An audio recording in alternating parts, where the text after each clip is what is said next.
앞서 보신 것처럼 정부가 전공의 만여 명의 빈자리를 메우기 위해 외국 의사 면허자들을 한시적으로 진료를 할 수 있게 하는 대책을 내놓았습니다. 실효성이 있는 건지 좀 더 자세히 따져보겠습니다. 김다민 기자, 지금도 외국 의사들이 의사 면허, 한국 의사 면허 딸 수 있는 거죠? 네, 가능하지만 까다로운 조건이 있습니다. 일단 복지부가 지정한 전 세계 38개국 159개 의대 중 한 곳을 졸업한 의사 면허자여야 하고요. 외국인만 보는 예비 시험에 합격한 뒤 한국 의사 면허 국가 고시까지 치러야 합니다. 당분간 이 절차 없이도 한국에서 의사 활동할 수 있게 하겠다. 이게 정부의 대책입니까? 네, 지금처럼 보건의료 재난경보 심각 단계일 때만 해당합니다.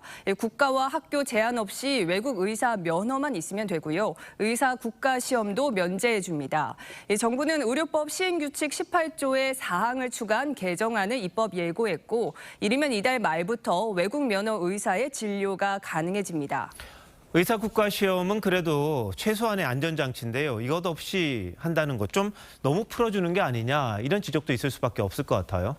네, 외국 의대 졸업자가 의사 국가고시 관문을 뚫고 국내 의사 면허를 발급받은 비율은 33.5%에 그칩니다. 3명 중 2명은 탈락한 건데요.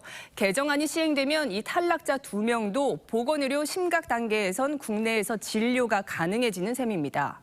실무 능력, 최소한의 검증 절차 이런 게 필요할 텐데 누가 어떻게 선발을 한다는 겁니까? 네, 외국 의사들이 한국 병원에 근무 신청서를 내고 병원은 복지부에 채용 승인을 요청합니다.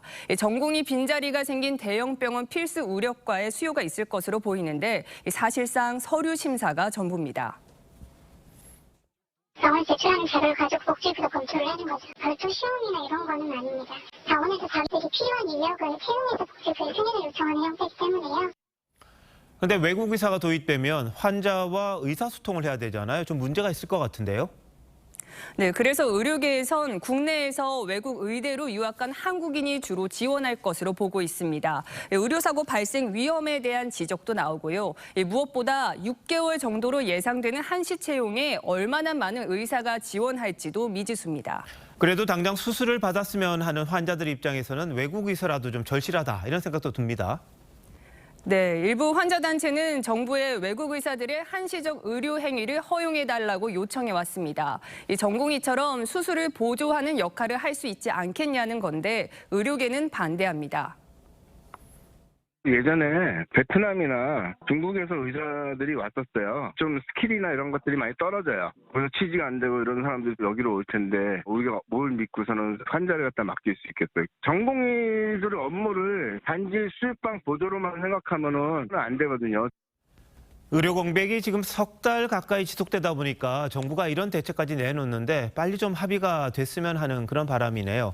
김다민 기자, 잘 들었습니다.